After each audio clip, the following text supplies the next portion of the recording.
Okay, welcome to Rock the Block. I'm your host, John Block, and we are here for Low Key Giants Rock the Block. We have a special guest in the house. Super excited about Mr. Craig Blackmore. How are you today, sir?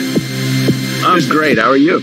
I'm doing awesome, man. So happy that you are here. I've seen your work around the space. I've seen your work around Metaverse and crypto voxels and places like that. So it's great to actually see your face and talk with you today. I'm thinking like right off the bat, right? I've seen you do many things. I know, you built your venue.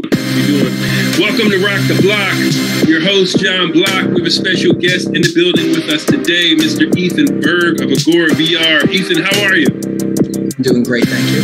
Thanks for joining us today. So Agora VR, I had a chance to experience it. It's pretty amazing. So tell everybody, tell us about Agora VR. Tell us about your vision and how it all got started.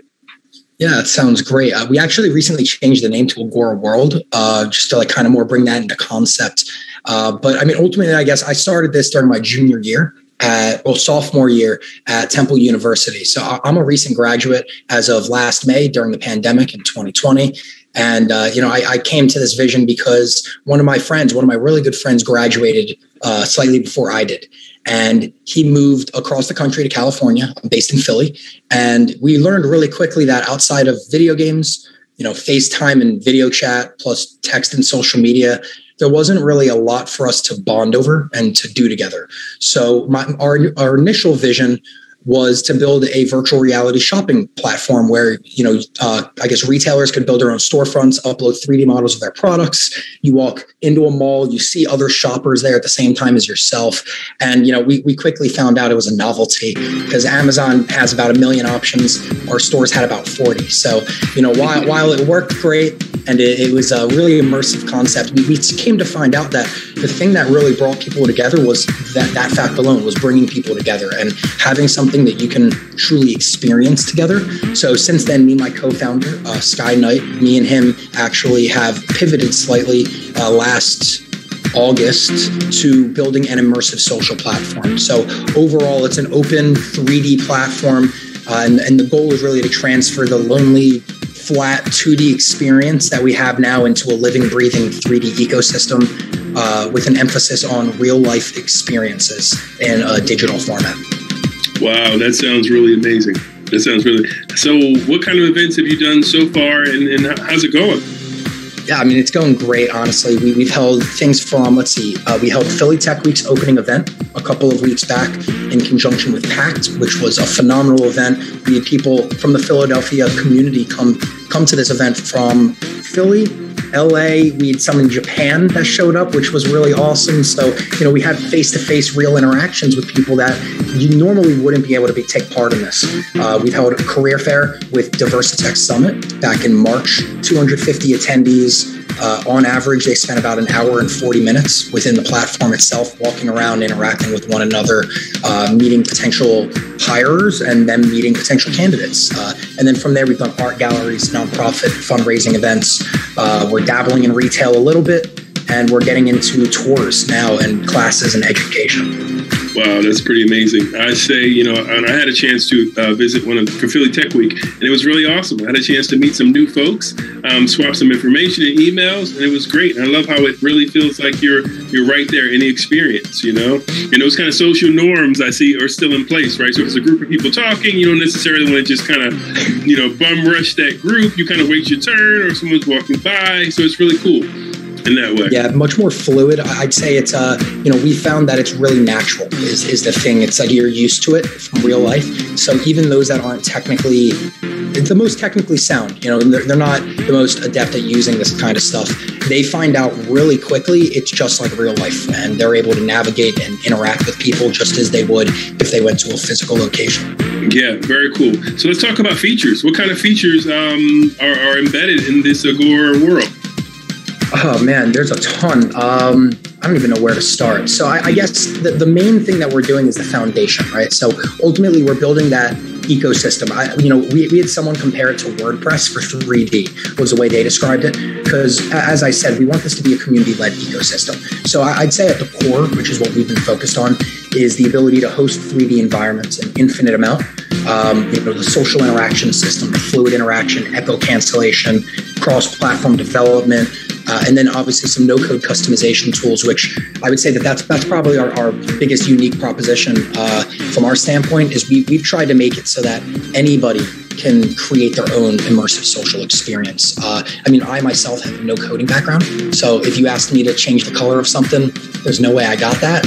I'd figure it out, but it's not my domain.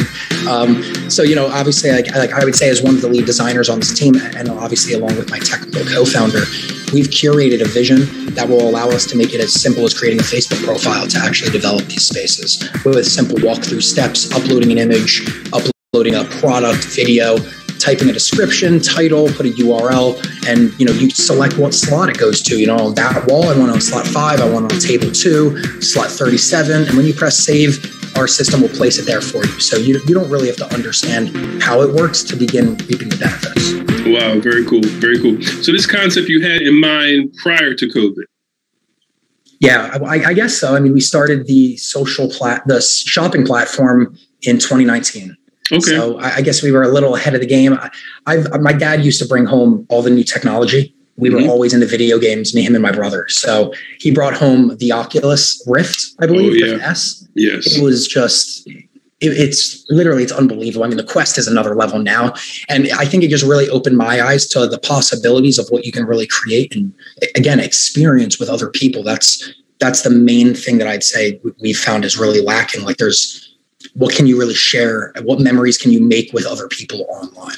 Yeah, for sure. So what's you're definitely a visionary in what you're doing with the Agora world. So what is your vision of the future? How do you think, we are going to interact socially moving forward? It's a great question. I think in-person's here to stay. Anyone that's kind of against that, I think is a little delusional, not to put a term on or label on anybody. But, I've heard a lot of other founders that are creating virtual event and those kind of platforms that have said, I love virtual events so much better. And in reality, it's just not true. Anyone that says that, again, they're lying to themselves. So I think that the way we're looking at it is that the online experience is lacking in that it doesn't feel real. And with the technology currently available, and I can't even imagine what's going to be available in the near future, but I feel as if we can kind of transform the online experience to be similar to that of in-person, but provide all the benefits of online. No geographical barriers. There's unlimited information that you can tap into at one given second. So it's a lot easier to curate that worldwide web network, I guess, that we're heading towards, the spatial web. But I do believe a hybrid space will be the main future. I can imagine 10 years from now, you go to a conference, there's an in-person experience and an online experience, and they're literally linked. In person, you're wearing AR glasses. Online, you're within the virtual metaverse. The space is identical. So you scan a 3D model of Philadelphia Convention Center, let's say. You put the booths in the same exact location, practically the same design, same exact space between all of them. So it feels real. And while they're walking through the space in person, they'd be able with the AR see those virtually walking past them in the digital format in the same geolocation. And those that are online using camera technology, crowd control, AI type stuff, they're going to get the biometrics of those in-person people to be scanned into the virtual world, so you can have that merged interaction. And I think that to me is inevitable. I don't know when it will happen, but I'm very excited for it to be the case. And I more look at it because at this point, we're a global ecosystem. We're a global community. I really don't like the geographical barrier side of things, because at the end of the day, we have people going to the moon. We're going to be sending people to Mars. So to say that we've got people in multiple worlds, yet our global community is not able to connect in a real way yet, is just, it's upsetting, I would say. Sure. Yeah, that's really exciting. So let's talk about, end users for you, right? So what kind of end users are you looking for? Who should go, seek out Agora World? Are you looking for the artists? You're looking for the business? You're looking for everybody? Who are you looking for? Yeah, ultimately, we want everyone to have access. That's why we're creating these no-code customization tools. There shouldn't be a technological expertise barrier or a money barrier. It's pretty expensive to get these things developed at this point. As you know, you're involved in all of these kind of things. So, I think tools like you use CryptoVoxels, you use VR chat. There's a lot of other platforms that have created an easier way to get it done, but you still need to understand how it works. So I would say for us that main end user is the person who isn't into video games, the person that really doesn't know that this is possible yet. We've had 80% of our users have told us they've never done or seen something like it before. So while it's out there, the awareness isn't quite there, the exposure isn't quite there. But ultimately, I'd say our main clients that we're going after first are universities and corporate organizations. So once again, Ethan Berg with the Agora World. Appreciate you taking time to talk with us, Ethan. Hey, thank you for your time. I appreciate the opportunity.